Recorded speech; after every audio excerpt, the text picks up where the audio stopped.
नमस्कार. नुकताच मराठी भाषा दिन होऊन गेलाय आणि अगदी काहीच दिवसात जागतिक महिला दिन येतोय.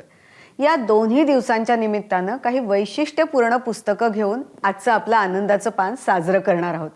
तेव्हा आनंदाचं पानच्या या नव्या भागात तुम्हा सर्वांचं स्वागत आहे. मी भारती सहस्रबुद्धे.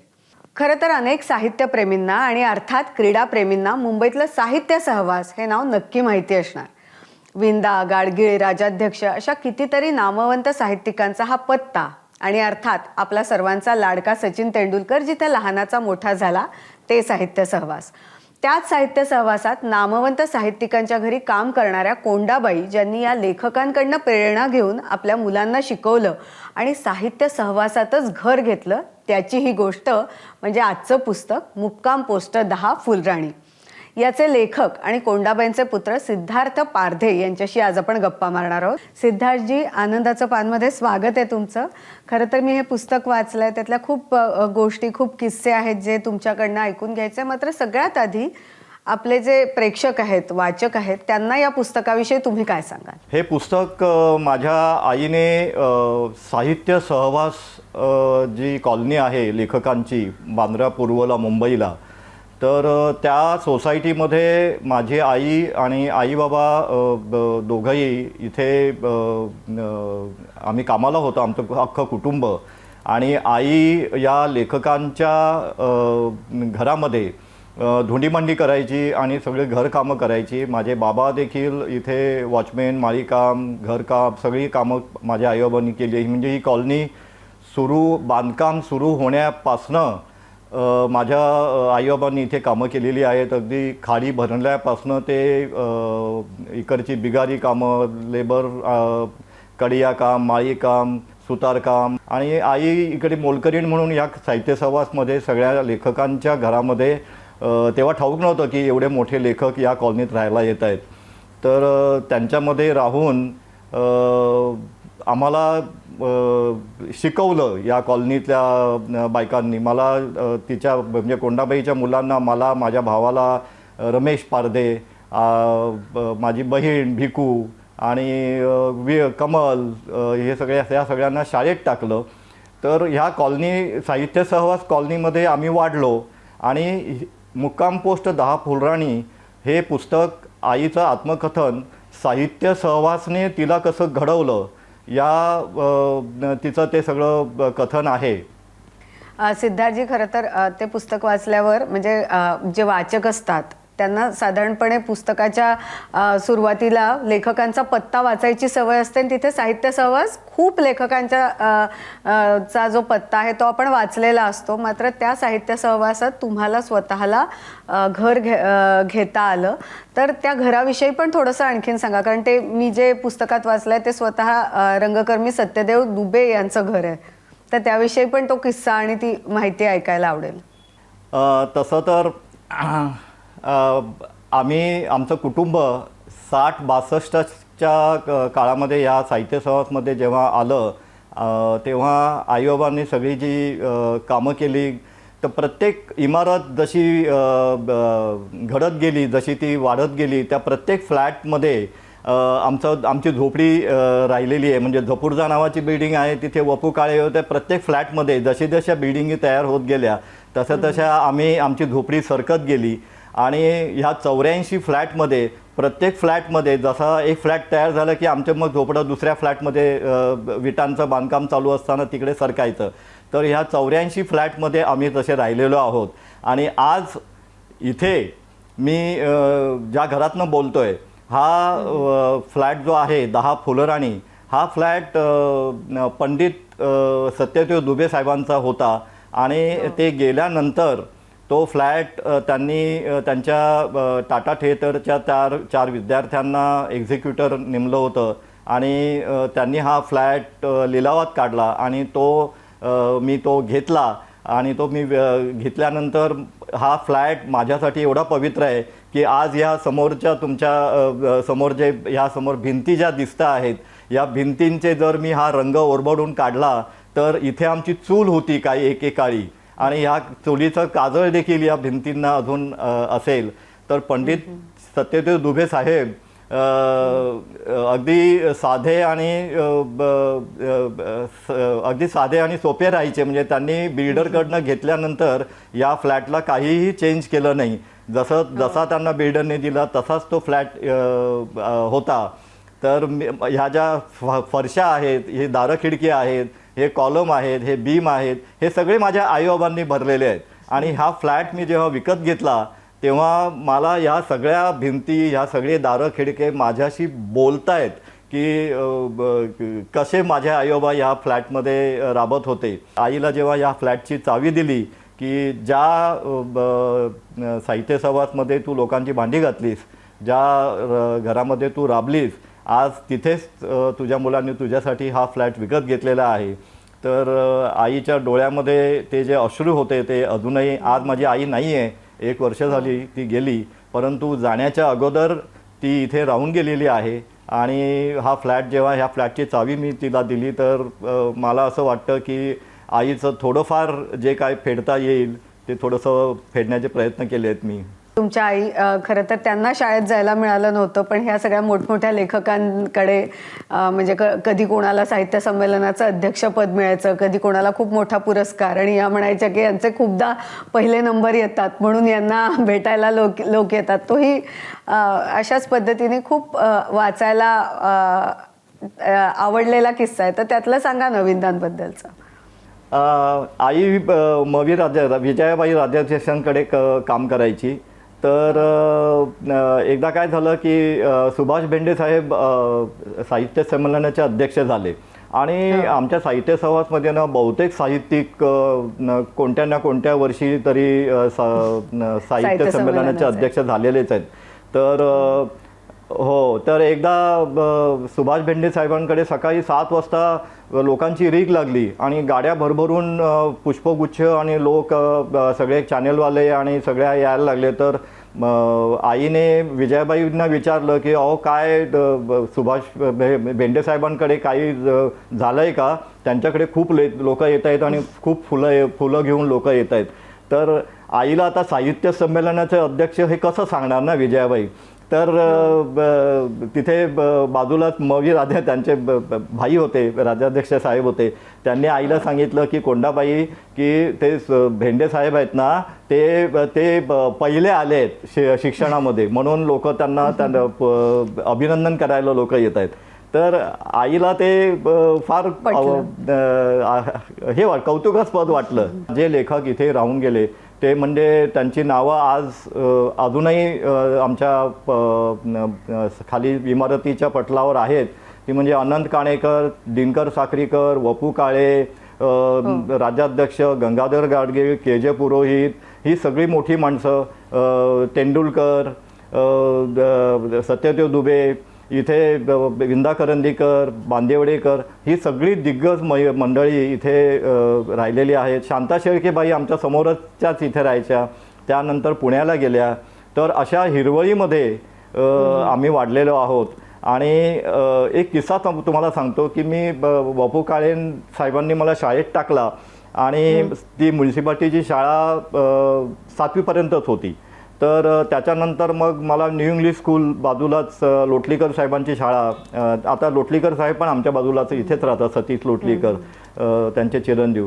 तर त्या न्यू इंग्लिश स्कूलमध्ये ॲडमिशन घेण्यासाठी मला अनंत काणेकरांनी चिठ्ठी दिली. तर तिथे ना सगळी अशी मोठी मुलं असायची, सगळी चांगल्या घरची. तर मला शाळेत जायला लाज वाटायची. तर मी एक दिवस काय केलं की रात्री 9 वाजता ना आमच्या झोपडीच्या बाहेर रेती होती, रेतीच्या वर शाळेत मी जाणार नाही असं म्हणून मी माझ्या गळ्यावर सुरी ठेवली, विळा, घरातला विळा ठेवला की मी उद्यापासून शाळेत जाणार नाही काही केलं तरी.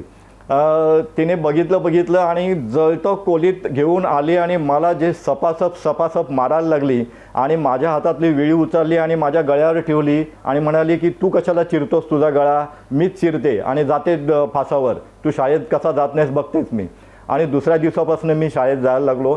तर तो माझ्या आयुष्यातला सगळ्यात टर्निंग पॉईंट होता. जर आईने त्यावेळेस माझे लाड केले असते की नको बाळा, नको जाऊ शाळेमध्ये, तर आज मी शिकलो नसतो आणि आज हे सगळं 10 फुलराणी झालं नसतं. तर शिक्षणाचा पाया माझ्या आईने आणि या कॉलनीने माझ्या आयुष्यात घडवला, त्यामुळे आम्ही आज घडलो. हा जो साहित्यिकांबरोबरचा प्रवास होता, साहित्यिकांबरोबर तुम्ही लहानाचे मोठे झाले, तुम्हाला सहवासाने तुम्ही जसे घडले त्याच्यात आणखीन एक सहवास तुम्हा सगळ्यांना लाभला, तो म्हणजे सचिन तेंडुलकरचा. कारण सचिन तेंडुलकरही लहानाचा मोठा साहित्य सहवासात झाले, त्यामुळे तोही एक पैलू आम्हाला थोडक्यात ऐकायला आवडेल. आपण शेवटचाच प्रश्न म्हणूया. हो, नक्कीच नक्कीच.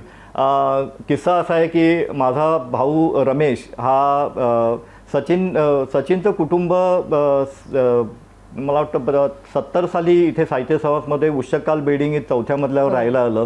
तर रमेश आणि सचिन हे लहानपणाचे मित्र, असे ते कॉलनीमध्ये सगळी मुलं जशी वाढली तशी.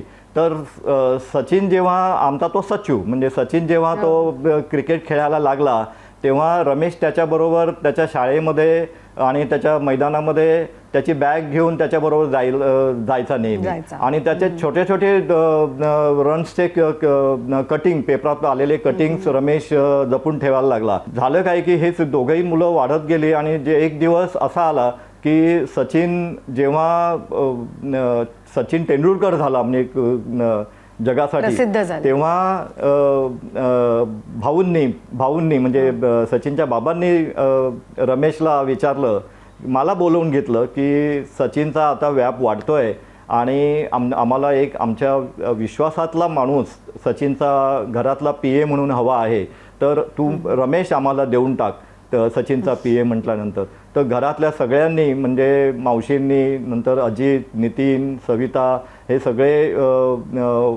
यांच्या सगळ्या उपस्थितीमध्ये, सचिनच्या उपस्थितीमध्ये रमेशला त्या भाऊंनी सचिनचा स्वीय म्हणजे खाजगी PA म्हणून कामाला ठेवला आणि आजतागायत तो त्याच्याबरोबर आहे. म्हणजे हा सगळा प्रवास एका कामगार कुटुंबातला व्यक्ती एक एवढा विश्वास त्यांच्या घरामध्ये संपादन करतो, हे आमच्यासाठी खूप महत्त्वाचं होतं आणि आजही तो विश्वास कायम आहे. तेंडुलकर कुटुंब देखील रमेशला दुरावा करत नाही आणि फार प्रेम लावतात. आज तुम्ही आलात, आमच्याशी गप्पा मारल्यात आणि तुमचा आणि साहित्य सहवासाचं नातं उलगडून दाखवलं, त्याबद्दल खूप खूप आभार. तुमचे पण सगळ्यांचे आभार. आजच्या या पुस्तकानंतर थेट जाऊया विदर्भातल्या यवतमाळला. अमृता खंडेराव या लेखिकेच्या एका वेगळ्या धाटणीच्या पुस्तकाबद्दल ऐकायचंय. त्या पुस्तकाचं नाव आहे कसं होईन तहू माय. या वऱ्हाडी पद्धतीच्या पुस्तकाविषयी जाणून घेऊया अमृता खंडेराव हिच्याकडून. कसं होईन तहू माय हे नक्की काय आहे? अमृता, या पुस्तकाविषयी सांगा. हे पुस्तक जे आहे कसं होईन तहू माय, हे पर्टिक्युलरली बुलढाणा जिल्ह्यातल्या वऱ्हाडी बोलीत लिहिलेलं पुस्तक आहे. तर कसं होईन तहू माय या पुस्तकात ह्या ज्या ग्रामीण भागातल्या महिला आहेत वेगवेगळ्या, ह्यांच्या आयुष्यात घडणाऱ्या घटना, त्यांनी ज्या संघर्षाला त्यांना तोंड द्यावं लागतं दैनंदिन जीवनामध्ये, ज्या संघर्षाला तोंड द्यावं लागतं किंवा एक दबलेलं पिचलेलं आयुष्य जगावं लागतं. अनेक वेळा ह्या गोष्टीवर बोलायला लागल्यानंतर कॉस्मोपॉलिटन शहरातल्या, मोठ्या शहरातल्या महिलांना वाटतं की नाही आता खूप जग बदललेलं आहे, पण शहरात बदललेलं आहे ते, खेड्यात नाही बदललेलं.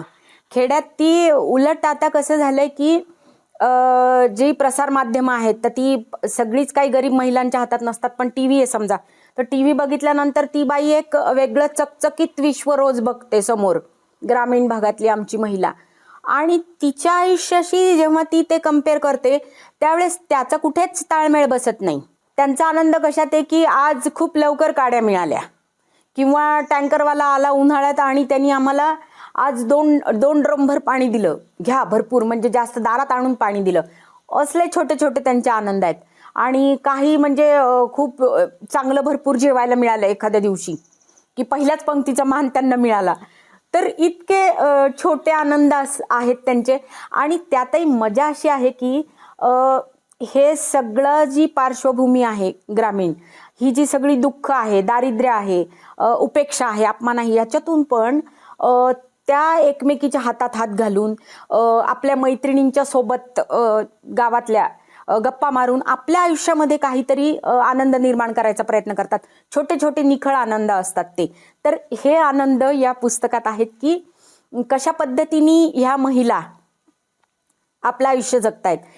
या कथांमध्ये वऱ्हाडी भाषेचा लहेजा आहे, तर या पुस्तकाला विदर्भ आणि मराठवाड्या व्यतिरिक्त मिळणारा प्रतिसाद कसा आहे? याला पुण्यात सगळ्यात जास्त प्रतिसाद मिळाला, त्याच्या खालोखाल मुंबईत मिळाला, त्याच्या खालोखाल आश्चर्य वाटेल अमेरिकेत मिळाला.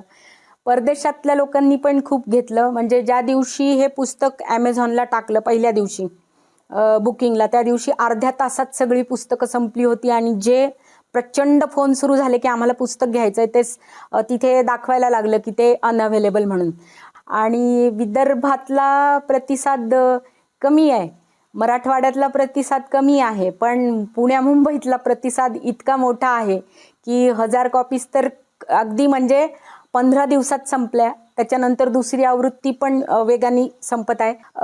ABP माझा आणि आनंदाचं पान ह्या त्यांच्या सिरियलची, तिथे सगळ्या टीमची मी मनापासून आभारी आहे की माझ्या इतक्या छोट्या गावात राहणाऱ्या एका सामान्य लेखिकेला तुम्ही एवढी मोठी संधी दिली बोलायची.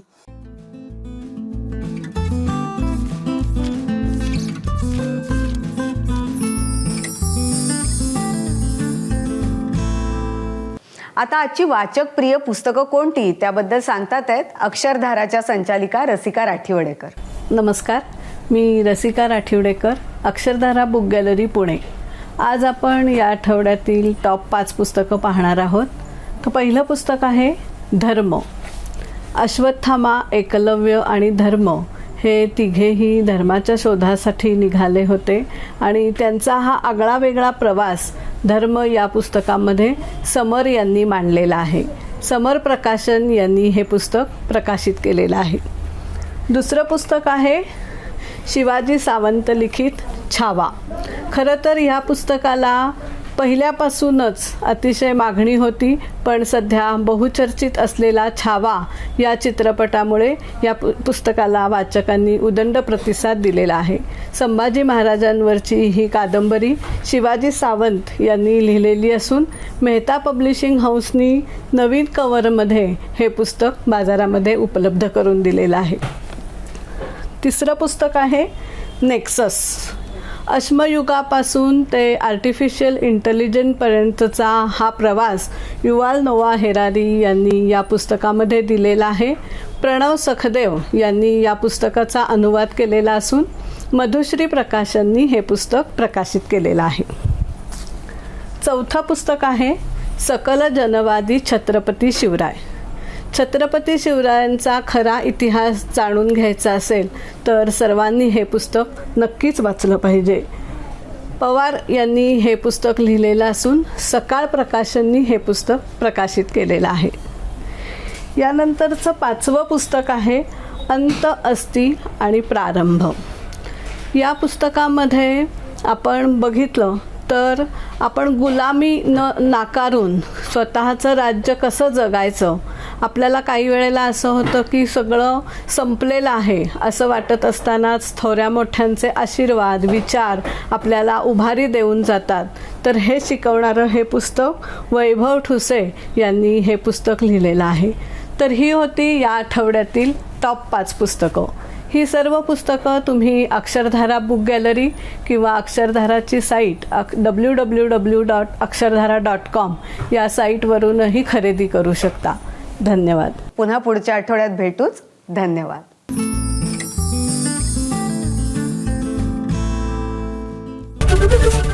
एबीपी माझा, उघडा डोळे बघा नीट.